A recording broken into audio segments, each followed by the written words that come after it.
to do with some of the early public health measures they took, but part of it due to the increased screening that they put in place compared to some other provinces. Here now, the Prime Minister of Canada.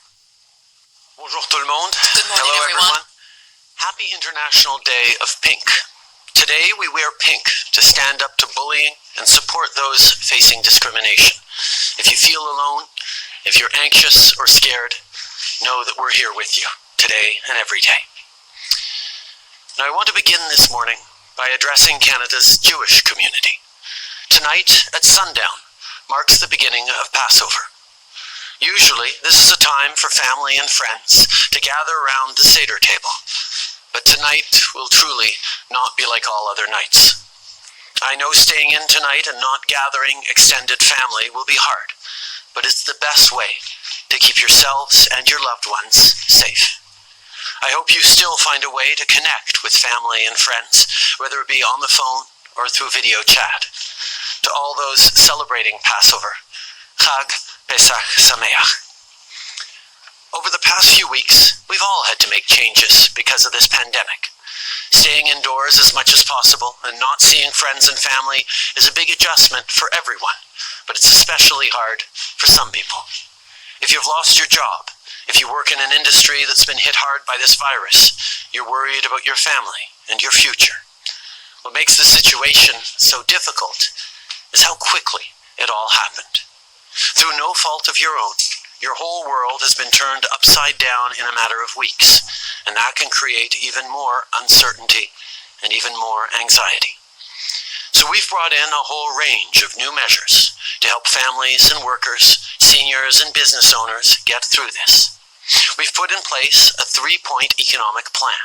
It supports business owners, including through new loans, while helping those who no longer have a paycheck through the CERB, and protecting jobs with the Canada Emergency Wage Subsidy. I know many of you are anxious to see this subsidy delivered. We're calling on the opposition to join us in bringing the House back to pass legislation so you can get the support you need as soon as possible.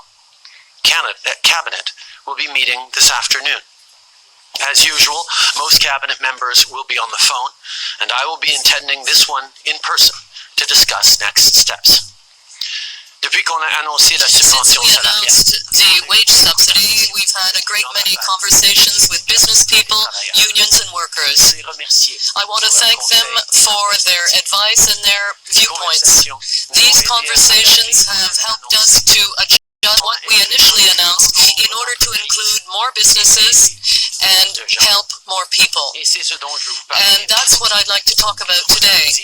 We said that businesses had to demonstrate that their revenue had dropped by 30% this month compared to the last year in order to receive the subsidy. We recognize that for non-profit organizations and fast growth companies, that could present a problem. So we are going to relax those conditions.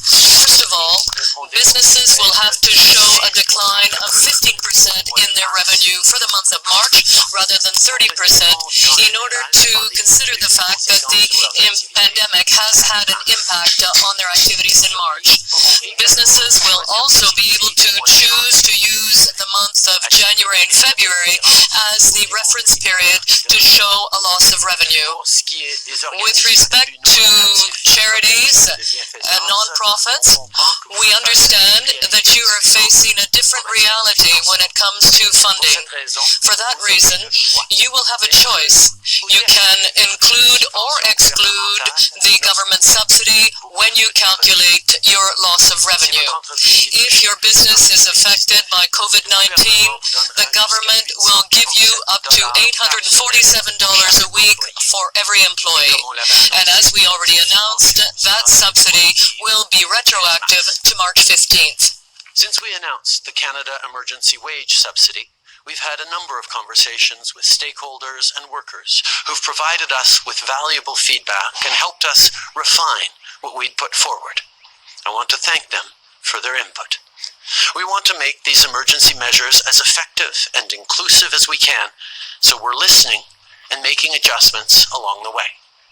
We previously announced that to qualify for the subsidy, businesses would have to show a 30% drop in revenues when comparing the month this year to the month the previous year.